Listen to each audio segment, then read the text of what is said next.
Just wanted to take the time, learn all the things that I could about you. Now it's such a mess here. Oh, we are just stressed here. Used to be so easy with you. It is St. Paddy's Day 2022. We have a great in-studio episode planned for you. So watch our St. Paddy's Day episode and enjoy.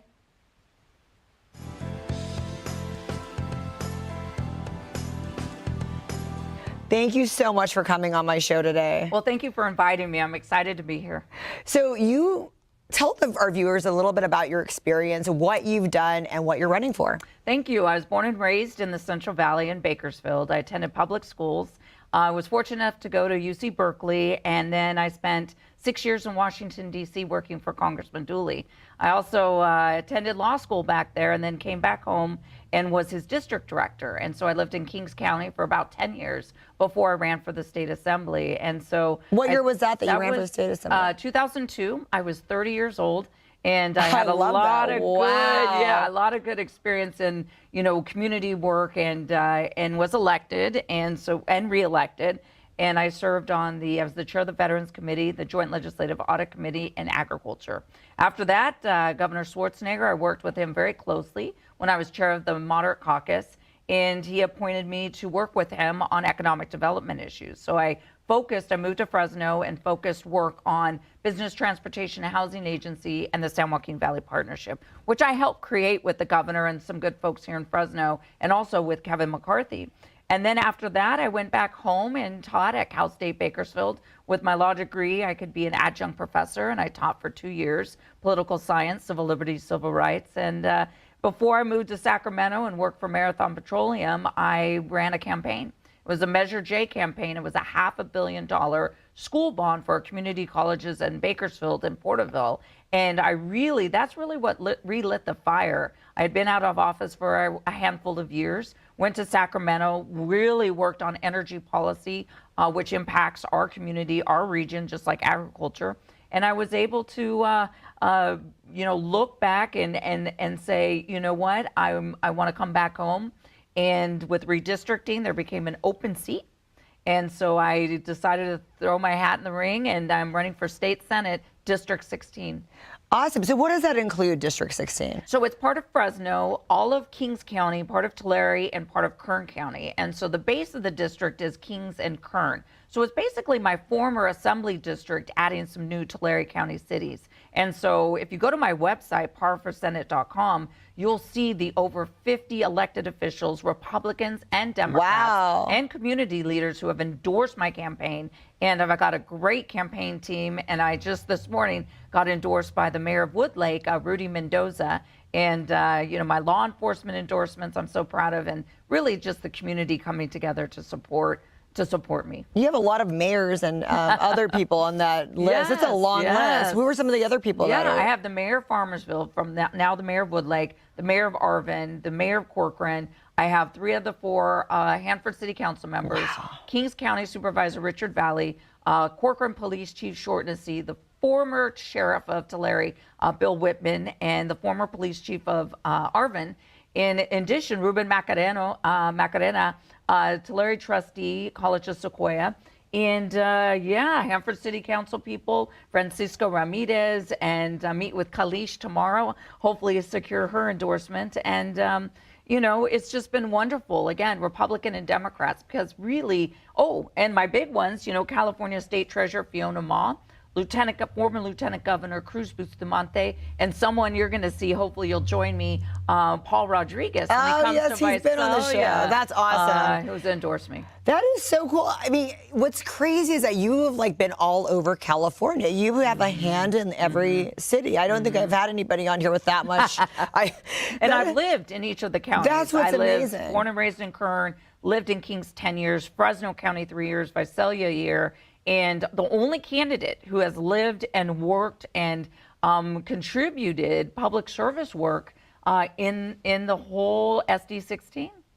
So what are you going to do? Because, even though Sacramento's only like 3-4 hours away from the Central Valley, Right. they have no idea what crisis we're facing with water. How are you going to help navigate that and make them understand that we are facing a huge, huge crisis? Right, and just do the work that I did when I was in the state assembly. I mean, working with leadership, people who I brought to the Central Valley to understand, on agriculture, that milk doesn't come out of a refrigerator, right? How much, water to feed our communities and to feed the world. We export our almonds, and we, and the tax base, a $56 billion industry. And so, when you talk about water, it's more than just, getting clean drinking water, which is important, especially in these small rural communities, but it's making sure that we can get water conveyed, that we can store water, that we are able to, to get water to our farms so that, the farmers can, produce and the farm workers can work.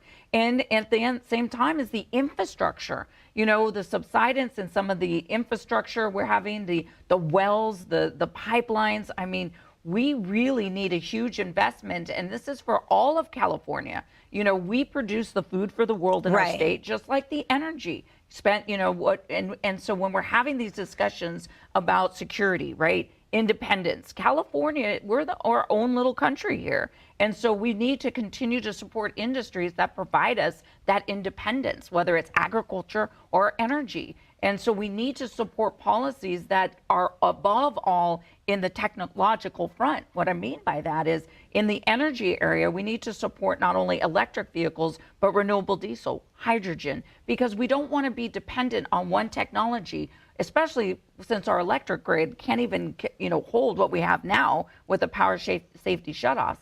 Our agriculture, we have such a diversity of food that we grow here. We need to continue to ensure that our farmers who are looking and forecasting 1 to 2 to 3 years ahead have the water that they need to be able to provide a staple that we need to survive. So what are some of the solutions that you've come up with that you can help us with? Yeah, so it's being able to provide the funding and the infrastructure and working in the Delta issue, right? And so we need to, there's the 1 tunnel, there's the 2 tunnel plan, but we need to be able to, what we worked on in 2004, when I was in the state assembly, and I'll get to what we can do today, Governor Schwarzenegger and Senator Dianne Feinstein, Kevin McCarthy, and I put together the money, the funding for an increased water storage, conveyance to clean contaminated water and groundwater. Okay. I mean, we have the geology when you're looking at groundwater banking and some basins, right? To be able to protect and to control and to capture the water that's running off. And people say, oh, Nicole, it's not running off into the ocean. Well, a big part of it is that we're not capturing. And we could have been capturing in 2004 when we were working on this water bond. And we're already at 2022, and we're still having the same issues. There are things that we can do with our state and federal agencies to help capture and work on groundwater banking, work on the SIGMA, the sustainability when we're looking at the mapping of what's being taken out, what's being put in, and ensuring that we're meeting our rural and urban water needs. So there's so much work we can do with state agencies, with our local groundwater banking folks, with our local GSAs, to be able to provide a more consistent and more predictable water schedule, water conveyance, and just like the last 5 years of spending energy policy. People are saying, Nicole, why are the gas prices so much? And, when I talk to folks, it's, we're an island here in California. We don't have the pipelines coming through because of regulations, executive orders, and we can't rail it in. We produce 30% of our production is here in California. We import 70%. And so our wells, we haven't had a permit in a couple of years from CalGEM, and there's a whole other issues. But when you're pointing fingers at oil companies or farmers not using water wisely, that's a short-term blame, right? That is like, oh, these big corporate farmers. What about the Nisi Farmers League, the black farmers, our Hmong farmers? They're all trying to sustain. They're just trying to survive. And so when you look at the regulations, whether it's 20 state agencies that oversee agriculture, from all the products they use, the 28 agencies that oversee how any pumping or any refining of crude is done in California. Look at the policies that have been promoted and supported in Sacramento, and then evaluate whether you agree with them or not. But don't blame those who are trying to produce, whether it's fuel or food, for Californians. Because the last time I looked, I didn't see an electric jet or plane flying around, right? We still, the oil industry, the energy industry still has a responsibility to the 29 million passenger vehicles, and our agriculture industry still has a responsibility to feed our families.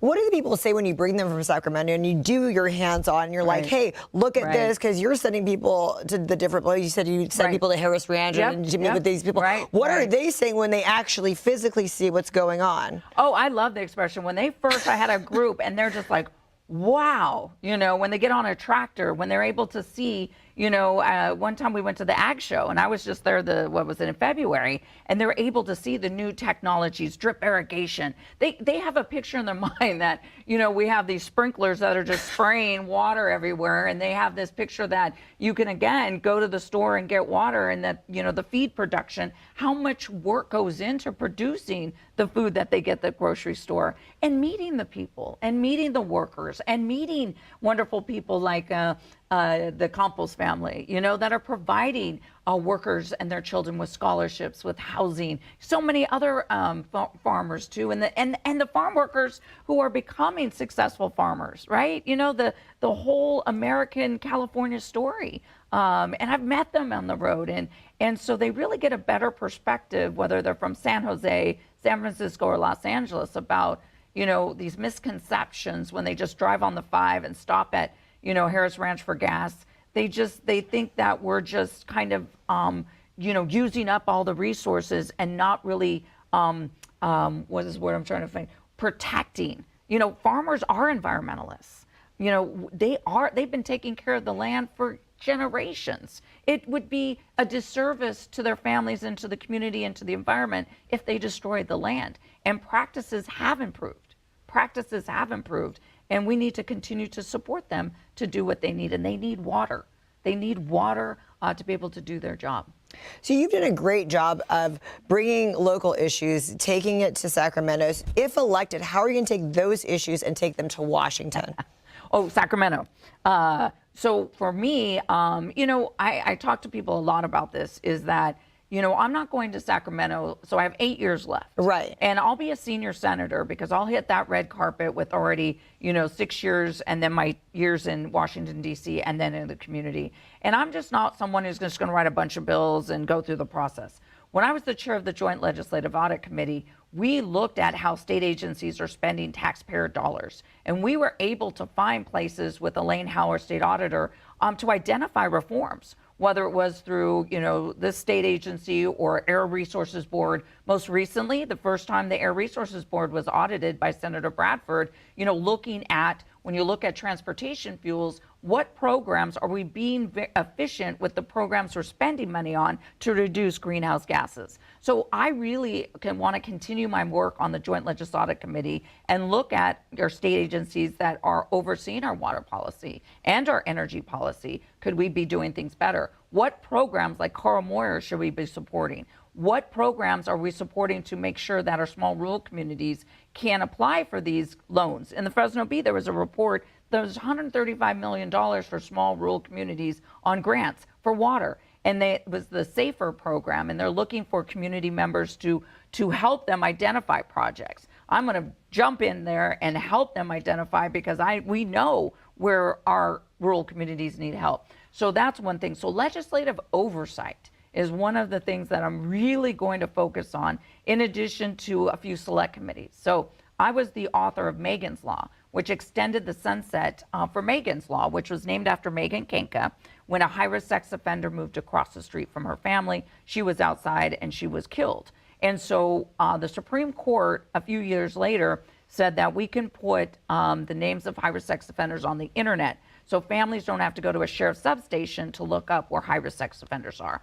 Well, I was the one that authored that bill to put it on the internet. Wow. And so I had the select committee because I wanted to spend a year focusing on and educating people about the bill. So I went into the 6 state prisons many, many times. I met with the law enforcement community. I met with the perpetrators. I met with victims. And I went into the Coalinga Mental Facility because, you know, if you're a high-risk sex offender and you've served your time, you could get out. but it's voluntarily that many of them go into the mental facility because they know they may recommit if they were out in public. So let me tell you the stories, the hearings, and what I worked on with Megan's Law. And I also had a select committee on Base Realignment and Closure Act. And that was brought to me by Supervisor McQuiston in Kern County in 2005. At the federal government, they look at all the bases, military bases, and they see where they can reduce spending. So Lemoore Naval Air Station and China Lake, they were looking at reducing personnel and funding.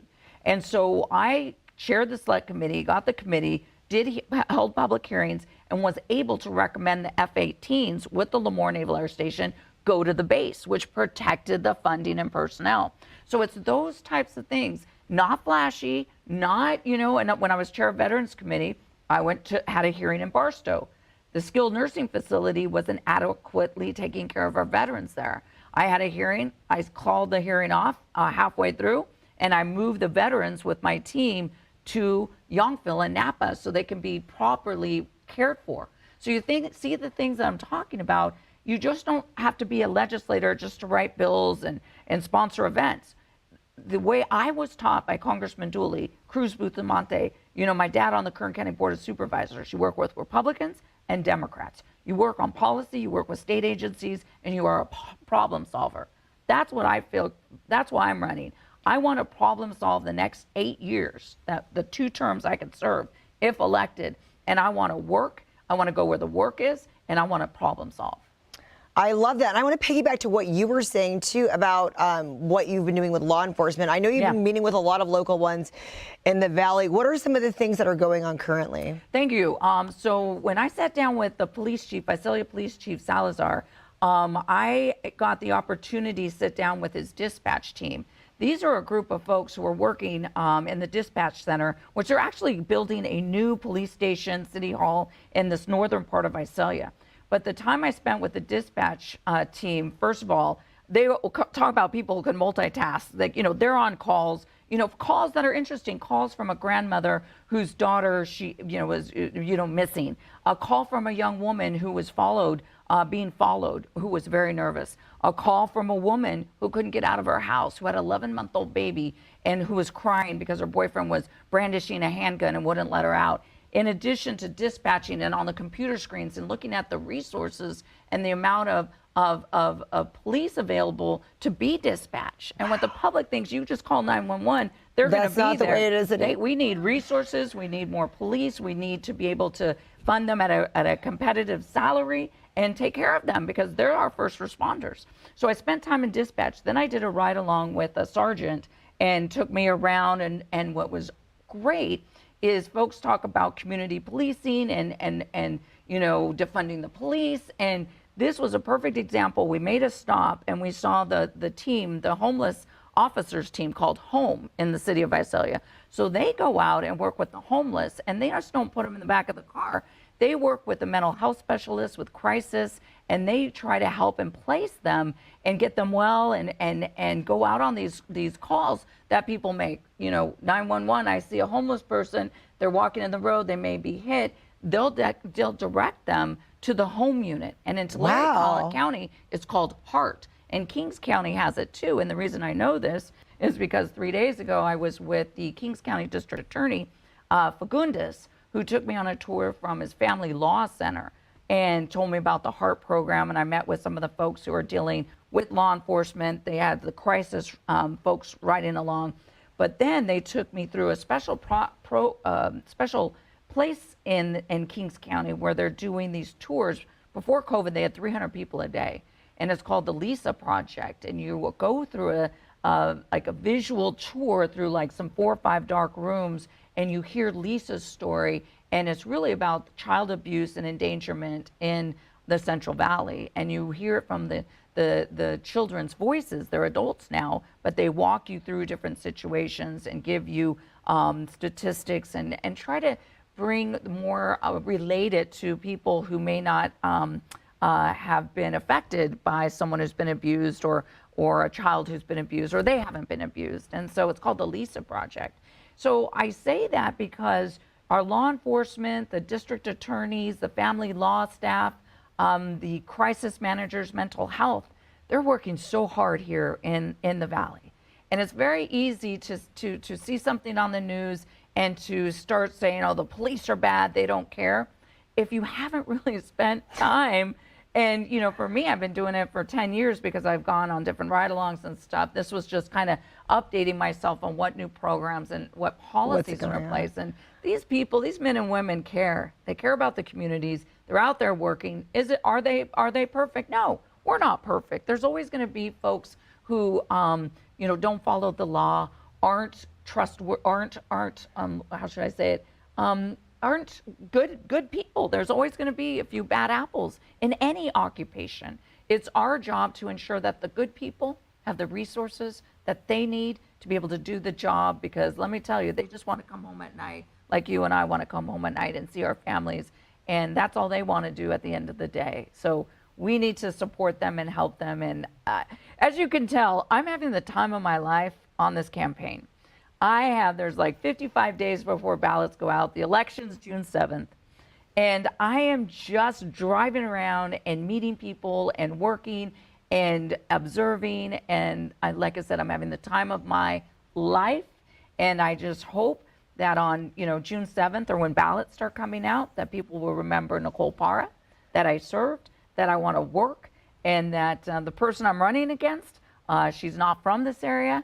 From SD 16, she wasn't born or raised here. Didn't have hands-on experience with the farmers, with the And but and so let the voters decide. And what I find really fascinating, which I'm telling our viewers now, you said that you actually on January 7th quit your job, yes, and that you're living off your savings yes, to do this, yes, and I think that's amazing. And you're just like, boom, boom, boom every day. Yeah, so tell us about that decision. And what were you doing before? What was the job that you gave up? Yeah, so I was in Sacramento working on energy policy for Marathon Petroleum, and I, had been there 5 years, but the campaign, in 2016 when I was doing the Measure J campaign, I was the campaign manager to help bring $500 million to Porterville and Bakersfield College.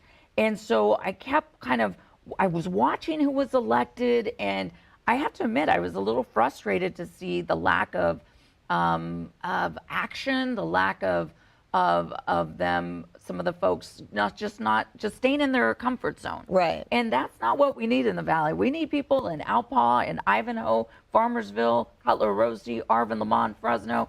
And I just wasn't seeing that. And sometimes they say, if you're going to criticize, then put yourself out there. And in order for me to put myself out there and to meet and to do the work, I knew I had to quit my job. And so it was a tough decision, because I bet I was saving my money for a little casita in San Miguel Allende to retire. And so I have retirement, so I'm not going into my retirement money. I can't see you retiring anytime soon. And thank you. And so I said, you know what? That casita can wait. Even if I have to rent it when I get retired, I'm going to use my savings, and I'm going to go home, and I'm going to work every single day, and I'm going to live humbly. And thanks to my family and my mom and my dad and people pitching in and gift cards, I am doing it. And so it's to do this job right. And believe me, it's not a big savings. I'm not, it's to be able to do pay the respect to people, to be able to do shows like this, to drive home and go to the community, go to this place, that place, and be flexible. Go to the little community that nobody wants to go to because they don't have time. Right. They don't have time. So where can we help donate to your, where can we donate to? Yes, you can go to my website and, www.parforsenate.com. There's a contribute on Facebook. My friends have put this huge thing today, and it's so nice. You can just, again, it's Act Blue. And then there's a flyer for a wonderful event I'm doing in Bakersfield. I'm doing events in all the counties, but really just go to my website, hit the red button, contribute $20, $40, $100, $4,000, whatever you can do. And Saturday, what's going on Saturday? Oh, Saturday, thank you. We have a big walk, our first big walk in Corcoran. We're meeting at my campaign office right on Main Street. And we're just going to walk the community. We'll have folders. We'll start talking to voters. And starting on April 4th, Sparkle, I will be walking every single day. We wanted to do the big kickoff. And then when I'm in a community, for instance, let's say I'm in Ivanhoe, I will be promoting where I'm going to be. I have a desk, table, and a chair in my trunk of my car, and I'm going to put it on the corner, and I'm just going to be like, please come see me, talk to me, ask me You're questions. so prepared. And then I'm going to put my desk back in, and then I'm going to walk Main Street, and then I'm going to walk and invite people to walk with me and do that from like 1 to 7 every day. That is incredible. And then on social media, you always kind of say we're going to be. What's your social media so we could follow you? And Instagram, Facebook? Yeah, it's at Parra for FOR Senate, Parra for Senate Twitter, and then Nicole Parra for Senate, Nicole Parra for Senate. And then I have my personal, which I kind of refer people to. But yeah, just follow me on social media, follow on the website. My cell number is crazy. I have it everywhere. So people can text me. They can be like, yeah, they can say, hey, Parra, we're going to be in Corcoran, or I want to walk with you in Tulare. You put your cell number out there. It's everywhere. It's everywhere. You are something else. Yeah. So I will just put you in my book and say, I'll meet me on 7th or meet me on. And that's been Lacey. Okay? There's nothing weird? Well, there's a couple. You'll start blocking people. You just block. Yeah. But it's not as out of control as people would think. No, it isn't. I mean, it was a little bit when I was in the assembly. The CHP would say Parra, and I had people kind of stalk me and all that and then stuff. I heard, I don't know if I should be saying this, Chris Stetzko, he told me that you were in Max, that you were nominated. Back in the day. Oh, you got to tell us that story. Oh, my gosh. Oh, yeah. So it was really when Sarah Palin was nominated to be, selected to be a vice president, right? So the news kind of went a little crazy with, kind of her looks and her style, and so there became people were interested in younger politicians. It was really weird. And so all I knew is my buddies who get Maxim said, Nicole, you made on the line, the 4th hottest politician. I had no idea what they were talking about. And you were it was the online version too. It was and you were like, young because you were like 30. Oh my God. No. It's like 34, 35, right? And I look, and they had a picture, and it was like Sonny Bono, Mary Bono. No, two, like a Valenzuela politician, another one, Sonny Bono's wife, and then there's me. And this was international? Yeah. Wow. I mean, that's a kind of again. I have no. It's funny. So that then, is funny. And it was the time I was kicked out of the Capitol too. So it was like, why did you get kicked out of the Capitol? Because I was fighting for water. We remember the water bond I talked about. The speaker at the time said they would vote on it if we got the votes. Okay. And we did. And some folks got scared that we'd actually pass this amazing water package, and so they told me they weren't going to bring it up. And this was the time where they needed votes for the budget. They needed all Dems and 5 Republicans. And so I had some issues with the budget that didn't have some water component. Long story short, I didn't support the leadership. And so the sergeant tapped me on the shoulder and said, Ms. Parra, your office is across the street.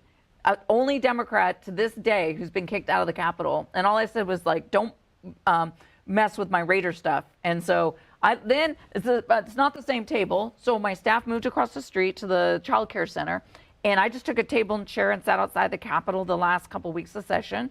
And so that was going on. So then my mind was like, and I didn't promote it and go on TV, even though people were calling me to bash people. And I was like, no, I made a decision. There was a consequence. I was kicked out. And then the Maxim thing hit. So my mind, it was just like, I'm dealing with this, and then everyone's like, oh, this is kind of cool. And to be honest, it is cool because I can tell my nephews, and something like when I'm in San Miguel Allende drinking wine in my moo-moo to be like, yeah, back in the day I was, this. But more I want to be remembered is fighting for my community, helping with the water, helping with healthcare, helping with our energy policies. And at the end of the day, I'll end with this, is sitting in Alpa 3 days ago with Sandra Meraz on her porch. She's 81 years old, and I'm going to go help feed in a couple weeks, feed the community at the school. And she looked at me and she said, it was meant that you come back to us. Oh, I love that. And she is a fighter. She is a fighter. She's from the Chumash Reservation, came to Allensworth in the 60s, and been fighting in Alpa ever since. And so it's Sandra Meraz that keeps me going. It's our community. It's the folks who are backing up my campaign. And it's my family, my mom and dad, oh my goodness, and my nephews and my friends, and people like you who are just, asking me to be on the show and just to be vulnerable and talk about why I'm running, and hopefully, can help get some support, some folks to walk or donate. And I hope you come back after you win. Yes, I will. I promise. I will. Thank you so much, Nicole. You're welcome. Thank you for having me on.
Thank you so much for coming on my show today. I love that you brought her. Tell us what you do. Tell us who she used to be to you and who she is today. Okay.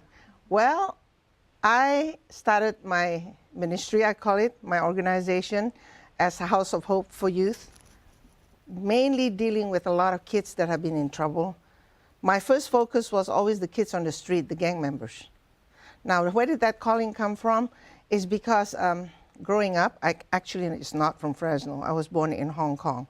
Wow, China. really? Yes, I was born in Hong Kong, China. I know I don't look Chinese, but I am. Wow, First time, I love Crystal, that. I'm telling you right now, you better ask my mom, why I look different. How funny. Okay, so you were born there. So when did you come here? I came here in the 80s with my two kids, my son and my daughter. And so in 1987, I had a calling to do ministry because, I didn't have a very perfect childhood, let's put it that way. And with our culture, there's been a lot of things that even my sweet mom and dad, even they're in heaven right now, right?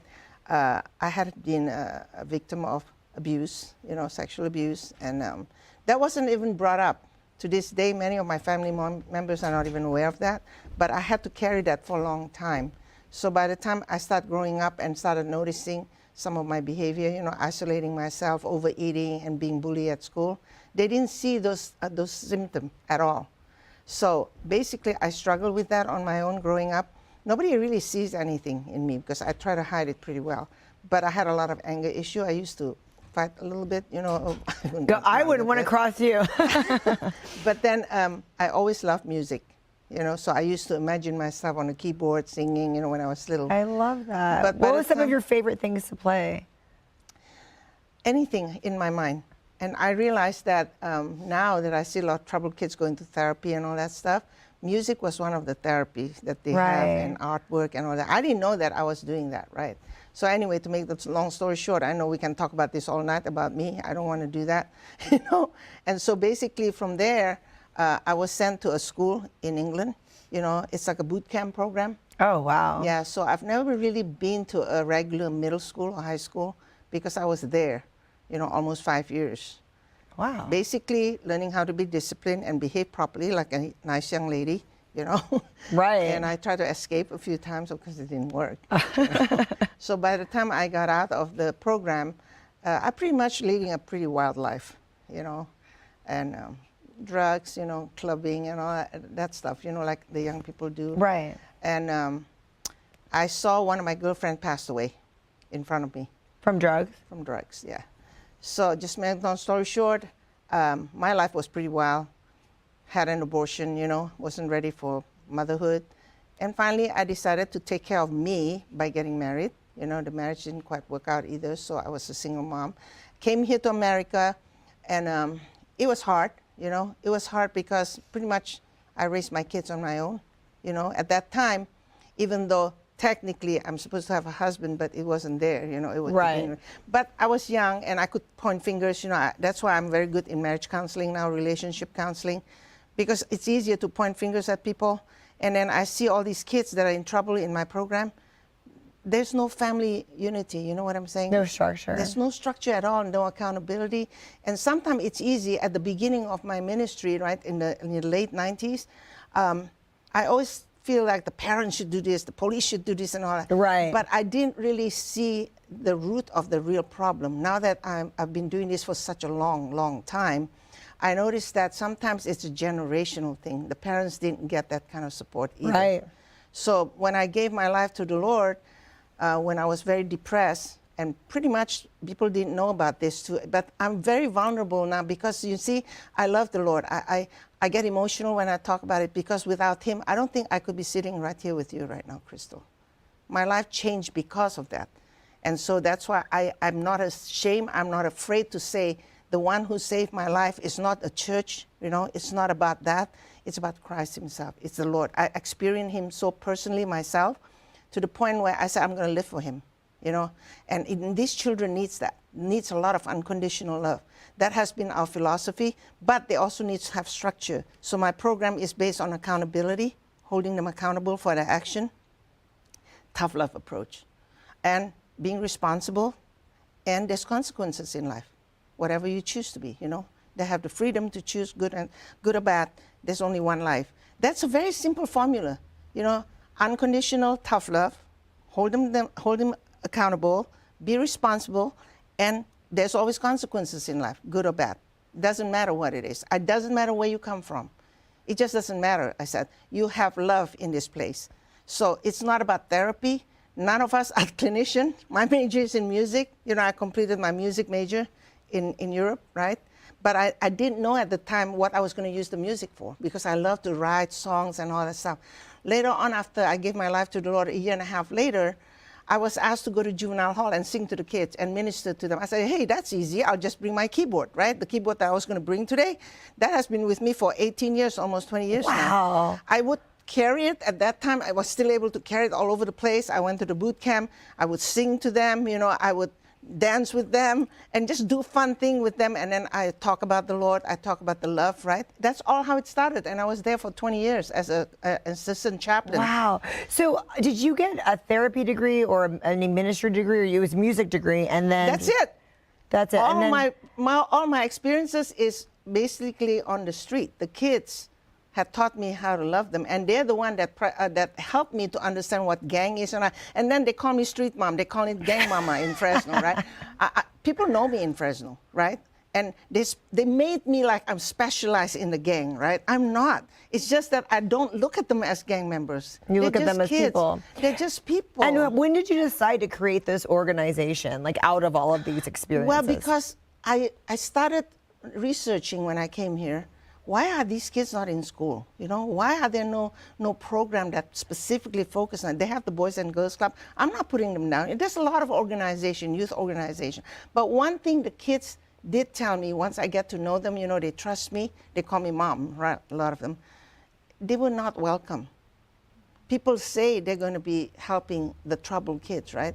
But because they're so high risk, you know, not physically high risk, but they're more behavioral high risk, they're afraid of these kids. And I have a big mouth. You know, once I become very strong in my belief, and I have so much faith in these kids that they can change, I become very confrontational, you know. But if you just spoke to Nicole earlier, right? She knows how I was because at that time... Right, tell us about how you know her. Well, I've known her way in the early 90s. Our first guest, yeah. Right? And she was running for office. At that time, I was so gung-ho, I would call it. You know, I'm not afraid. I'm going to speak up for this youth. Nobody's speaking up for this troubled youth, right?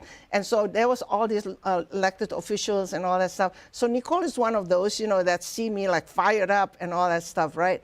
And so she knows what I do, you know. So a lot of people say, this crazy woman from China, what does she know, you know? And there's been issues where people would criticize me, just like she said, you know, people criticize. a lot, you know, when they don't know what my life is all about. They used to think that I was prostituting the girls when I was helping runaways. They used to I could see, you know, I understand how things go. I was hanging out with parolees and partying and all that stuff, right? Because I have this little center. There was nobody helping me. Nobody wants to be there. Like you said, this is not a therapy, whatever. I used to let them have a place to hang out properly.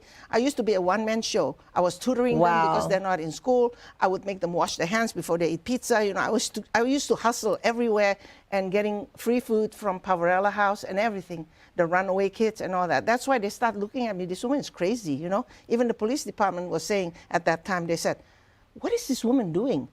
Either she's very known to be with the Asian mafia, or she knows all these gang members. They didn't know that all I did no one was would to make them. out of you. They couldn't make it out because I'm so free-spirited, you see. And one time at one event, a kid was killed. So, oh boy, this whole town was up in arms. See, I told you this girl doesn't know what she's doing. She doesn't have this degree, that degree. No, she just plays music. Right. Some people say, no, she's a good lady. You know, she's just trying to help. But I don't have that background and stuff like that. People keep using all this background stuff, right? I'm not against that. But the thing is, my operation is so simple. It's just about love, about holding people accountable. They make it so complicated. So I became mouthy at that time. Oh, I bet. Yeah, and so when they tried to take away the program, House of Hope, I stood up and I said, before the city council, at that time it was Jim Patterson, you know, and made a presentation. And 30 kids start carrying out signs, don't close the program, don't close the program. And I spoke up, and it almost brought tears to one of the council members. Because I told them House of Hope is not a building, it's the children, you know. They bring hope to other children. That's all it is, you know, it's not a building. So how did she get involved? So I closed down the nonprofit in 2007 because I was tired of the politics. I just told Nicole right now, you know, why I take down the nonprofits for a while. A lot of nonprofits are great, but in the kind of program I do, I got to deal with probation and all that stuff, right? It was very difficult. It took me a lot of years before probation trusted me and find out what I do. It took a lot of years before parole trusted me and law enforcement.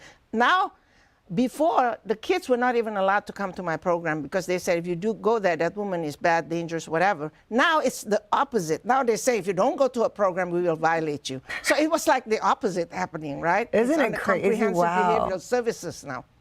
So Stephanie can tell you. She came to me, when you were 16, right? Yeah. So how did you get involved with this, Stephanie? So I actually was sent through probation because I got into trouble with the law when I was 16. And I still remember the probation officer. I now work with him, with the kids.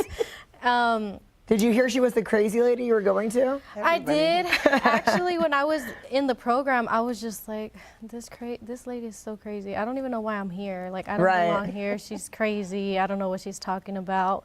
But somehow I just stuck around even after I was done with my program. I stuck around, and she just had this certain energy, and she was not judgmental, and she kind of understood. So you could talk to her about whatever was going on. So from there, when I needed advice, I would go to her. When I needed someone to talk to, I would go to her. And then I volunteered my time with her and for community service hours that I needed to finish. And then I still stuck around, and then eventually I came back to her about almost 34 years. 3 years. Actually, 3.5 years ago. Yeah, so 3.5 years ago I came back to her.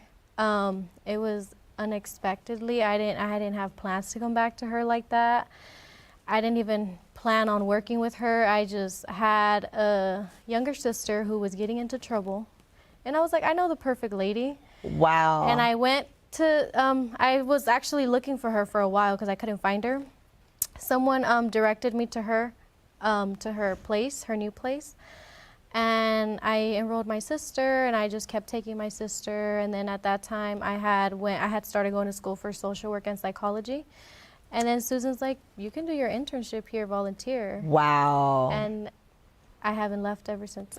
That is so incredible. What did you think She's my program manager now. She's my love right that. hand. So you've seen her grow. What have you noticed, like when she first came to you and now? What have you seen? What kind of growth have you seen? Oh my goodness, she's very mature, you know.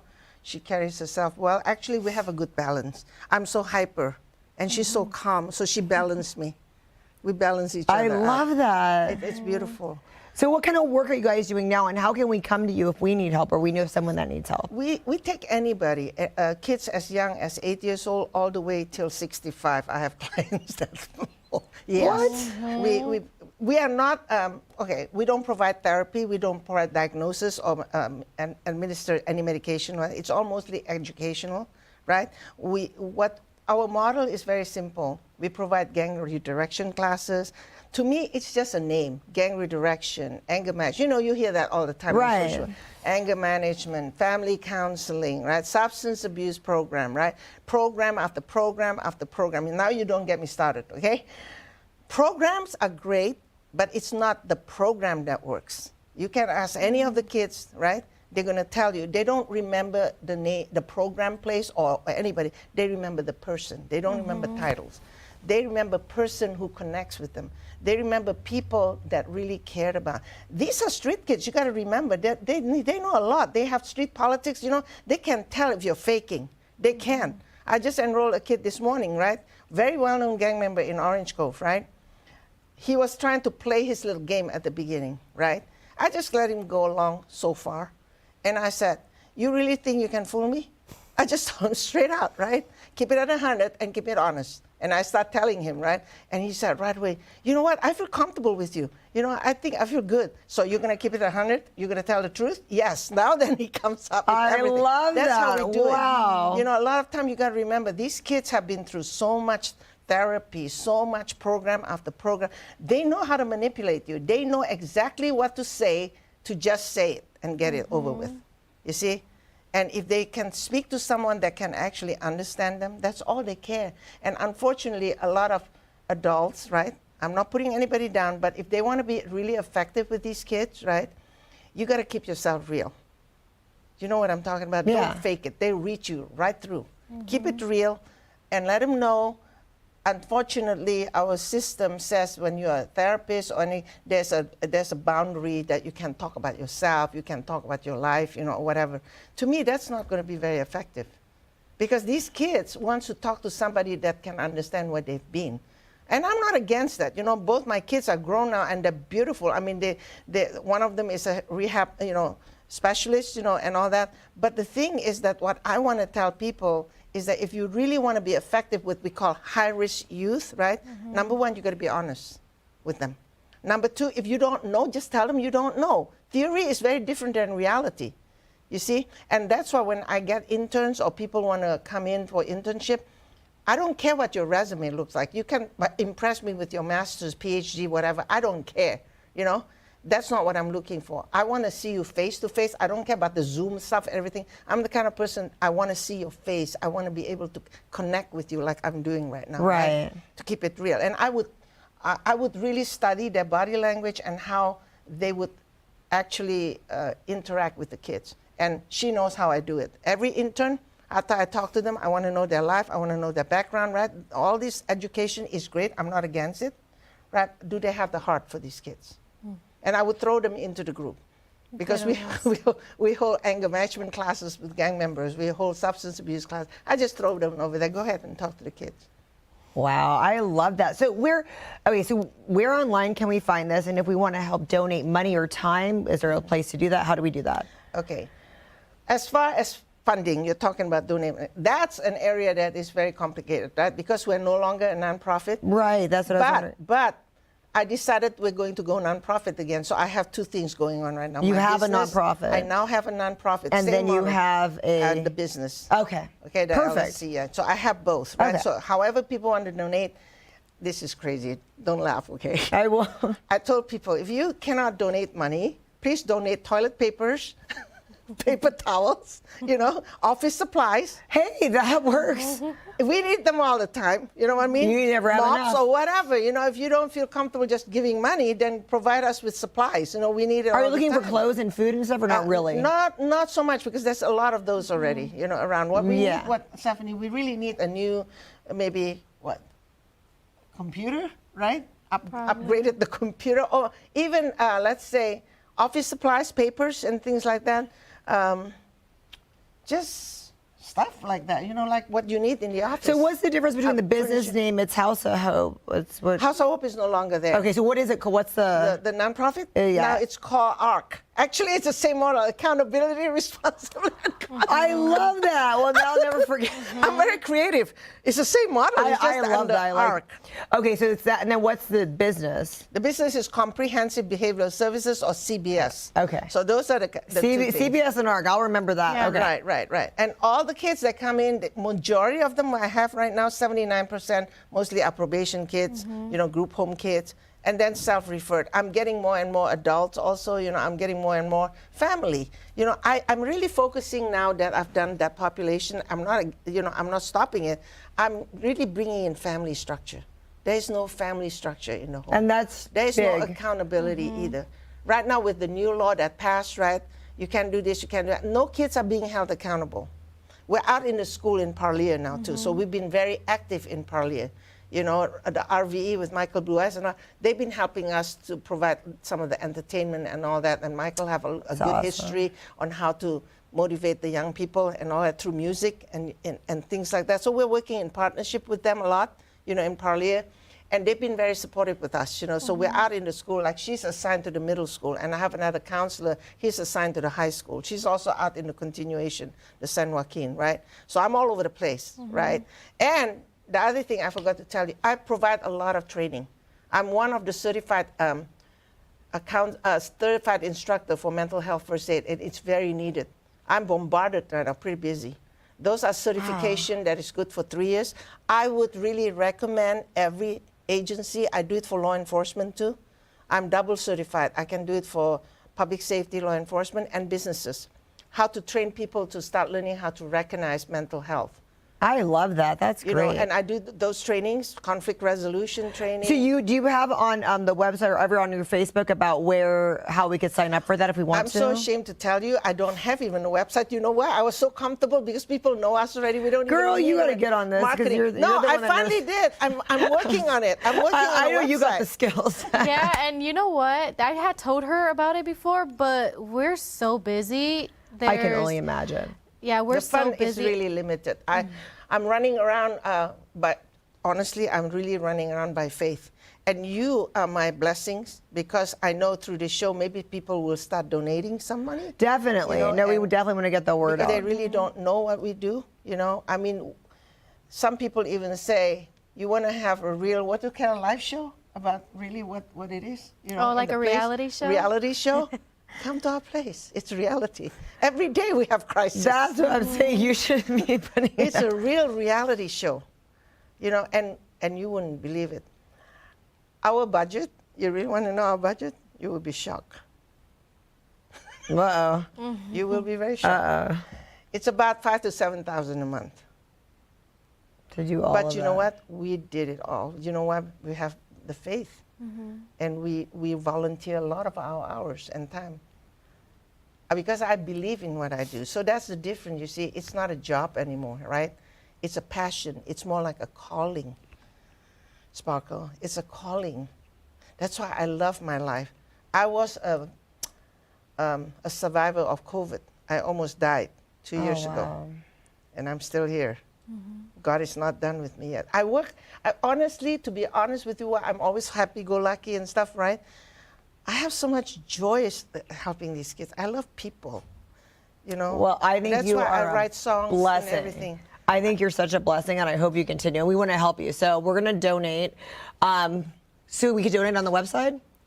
No, you would have to contact Susan directly. We will get a website going soon, though. I'll get that going. Fundraisers. You guys have fundraisers? We don't have time even for fundraising. Well, I know Michael Blue Eyes does some fundraiser events, so it hasn't been for this. We needed to do it for that. We're trying, right? We just don't have the I'll time. talk to Michael Blue. We'll get something going for you. We'll try to figure something out. Well, he's trying to survive too, so we can do something dual. That's what I'm saying. That's what I'm maybe hoping we can do figure that. out something he does. And Michael is doing counseling with me too. Yeah. 3 times I a week, love that. helping the kids because he's a good counselor with the kids. 3 days a week he's working with me. Side by side. So awesome. 3 hours a day, Monday, Tuesday, Wednesday. Plus, on top of that, he has the other jobs, as you know. Yeah. we work very, very closely as far as, getting everything for the kids. It's all for the kids. Well, we'll get something together. We'll work on that. Thank you so much for coming on my show. You have so much passion, too. I really appreciate you. I really do. Thanks for coming on Everything Sparkle Day. What goodies did you all bring? Well, these are beers that Greg made. He brewed them. Yeah, brought some home brews. So you want to tell them what we have? Sure.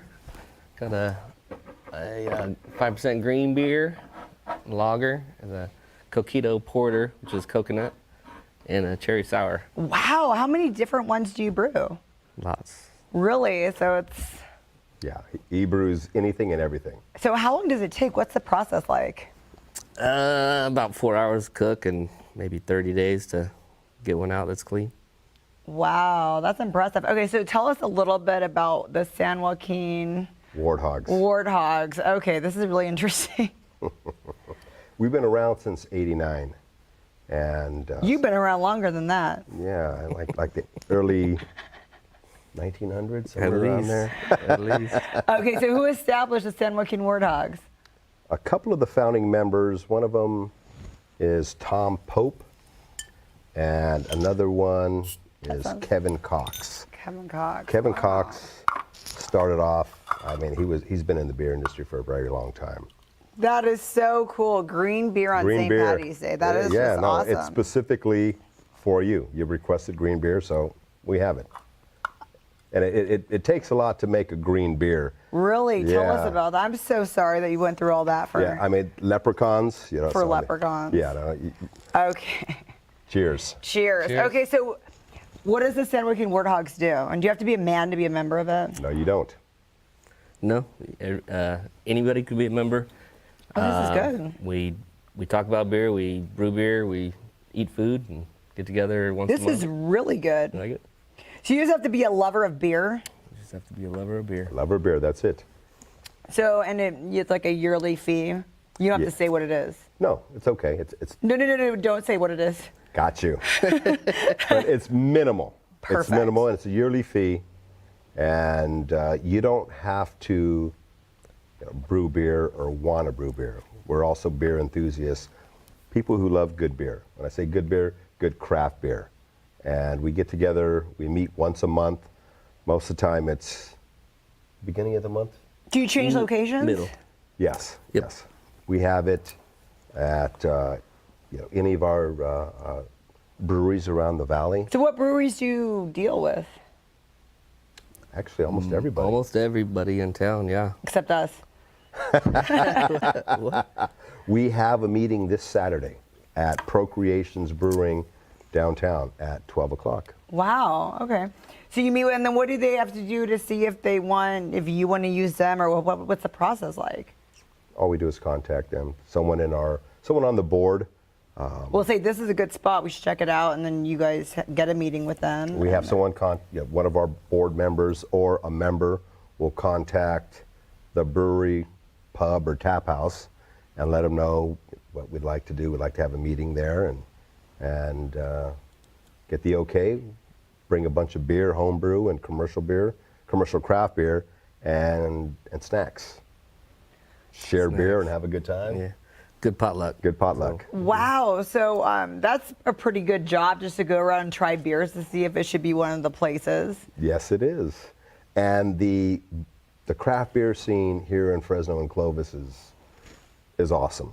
The owners, the establishment, the people there, they really, they work with us, roll out the red carpet, and very welcoming to our club. As a matter of fact, there's several breweries around Fresno and Clovis that the owners / brewers are either part of the Warthogs or were part of the Warthogs. Oh, so wow. It's fun. And the Crow and Wolf, is that one of the breweries? Yeah, those guys killing it in Clovis right now. Great spot. Yes, we had one of our meetings there 6 months ago, 5 months ago. Somewhere around that, yeah. Yeah. Is there ever a place you don't like the beer? You don't have to say it, but is there ever a place you're like, yeah, man, this beer's not that great? No, beer's beer. You always find a beer that you like at a location. And at least we're one open. beer that you like. And we're always looking and trying different beer because I may not like something doesn't mean that he doesn't. Everybody likes something different, yeah. Right. Different palates. So when is the Warthogs going to open up their own brewery and have this beer in there? I'd like to know that. Too many Chiefs. And I love how this tastes great, and I can never buy this. This is like I better enjoy it because I'll never be able to have it again. Yeah. Would I have to date you to get a beer? I'm like, this is like, not, are you looking to sell it one day? Like, what's the deal? Yeah, one day, you know, everybody's got a dream, but right now we just get together and share what we do at home. So there's a lot of other people like you with some home brewers that come to the group, and then it's the only time people get to try their beer. That's it. Yes. You just do it as a passion. Yeah. Yeah, it's fun, and the guys that are actually brewing, guys and gals, because we have female brewers also, they love it. And you know, it's one of the great things about beer, not just brewing, but the love of good beer is getting together with different people from every aspect of life and profession. And how many people are in the group right now? So prior to COVID, we had about 178 members. And then when COVID hit, a lot of people fell off. And so we're probably about 50, 60. I'd say 50? We're out there, yeah. Yeah, about 50, 60 members. Where do we go to sign up? You can sign up on the Facebook page. Yes, on our Facebook page, which is the San Joaquin Warthogs. Well, you got to let me be a member then. Well, of course. You're absolutely. Okay, but when's the once a week with the once a month meeting? Because a lot of us brewer people or work in the bar industry, we're working on those big nights. So okay, we have during the day. Oh, perfect. So 12 o'clock, we have a meeting, and it normally lasts 3 hours. On like a Saturday or Sunday? Saturdays. Oh, perfect. I could swing that, and then I can go to work like buzz. Yeah, I mean, that's the best way to go to work. No, that's awesome. That totally works. And everyone needs to become a member of this. Like, everyone should be a member of this. Yes, they should. I'm going to sign up. It's fun. It's about getting together, drinking beer. Besides paying like a monthly fee or whatever, what? No monthly fee. Or yearly, an annual. Yearly. Besides paying an annual fee, what else is expected of us? Besides attendance and bringing a snack and a beer? Yes. So let me pour you another one. You want me to change my palate? Yes. We brought water also, just in case. There you go. This one here, Greg, you want to tell her about it? This is a Coquito Porter, so it's basically coconut-style Puerto Ricans. This tastes really good. I love this. Now we're talking. And the ABV on this is a lot higher. 8%. 8%. Man, I can't believe you can't sell your beer. I would buy this and give this to all my friends. Man, that's really good, Greg. Thanks. Good job. I apologize to my viewers that I'm selling something I'm not selling. Yeah, I can't buy it. Well, hopefully, maybe next year, we will have a clubhouse for the Warthogs. And if we have a clubhouse for the Warthogs, we can have the beer in there? Yes. For members. Maybe. Wait, so then we can just, does that mean we buy the beers or as part of our annual? No. We as if you have just a clubhouse, then it'll be just, if you want to donate to the club when you go in and oh my gosh, this is awesome. We all go to, but normal people, regular people can be part of this club. They it doesn't have to be just anybody brewers. can. Yeah, anybody can. And also, when we have our meetings, we have them for members, but it's open to everybody. It's open to the public. And you're more than welcome. We just have you sign the release forms when you come in. And if you'd like to join us, we are arms open, and we want you to come down and have a good time and try beer. If you want to bring some beer, we'd like you to bring, a couple of bottles of craft beer and share them. We'll share all of our beers with you and just. Do you guys do where you go on vacation and then you come back and bring like, hey, I got this from Oregon? That's the whole point. Yes. Bring it in. Yes. And it's fun because you get it Oh, it's a great time. We have some really good people that bring beer, donate beer. One of our guys here, Leonard Rivera, he's constantly donating beer to our club, and we have at our meetings we have raffles for different prizes, clothing. Oh gosh, you guys gifts. sold me before all that. Now I know I could win some swag. Beers. I'm totally in. Yeah, clothing. I mean everything. Cigars. Well, we smoke cigars, So we had. Well, we don't donate, raffle, or. Yeah, you know. I might have anything. to plug on that. Okay. So. All right. Yeah. I'll come and bring the cigars. There it is. Perfect. We have a great time. We were just at our club was at the Well, I gotta try the Craft Beer sour Crawl. now. Oh yeah, it's really good. New cup. This is one of the oldest beers. The oldest beers. How long have you been doing this, brewing? About 6 years myself. 6 years? Yeah. How'd you learn? You know, I was gifted a bucket and some stuff, and I looked at it for... Like a home brewing kit? I looked at it for a good year. I didn't know what to do, and my buddy came over, and he recognized it, so I knew he knew what to do with it, and he showed me. Excuse me.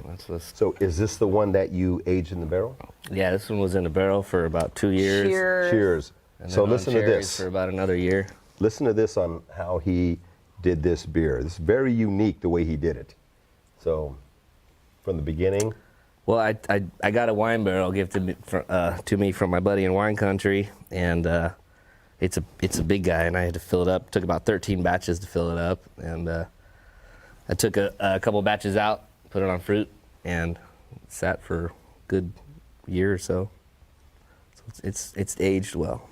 Yeah, so year to date, this is going on 2 years? It's probably 2.5, 3. 2.5, 3 years of sitting inside of a barrel, a wine barrel. And It brings out some tartness. And Greg's a man when it comes to brewing. Wow, so you just, for 2 years, you're going and checking, like... set it and forget it.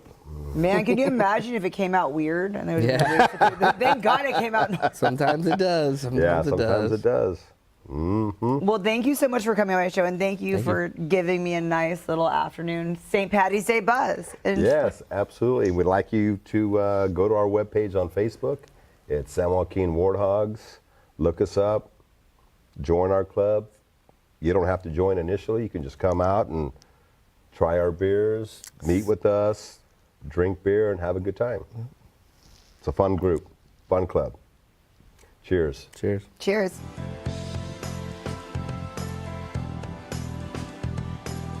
Thank you for watching Everything Sparkle. Stay tuned for next week. Felt right in the moment, felt right in the summertime. It felt right drinking cherry wine with you. Just wanted to own it, just wanted to take the time, learn all the things that I could about you. Now it's such a mess here, oh, we are just stressed here. Used to be so easy with you. Now I must confess here, oh, I must confess, dear, don't think I'm in love with you. Winter is coming and I don't know what to do, and there's no more use in running, no more running to you. And I don't want your loving, I don't wanna be just friends, knowing all this time we were playing pretend, playing pretend, playing pretend, ooh, playing pretend. It's a mystery.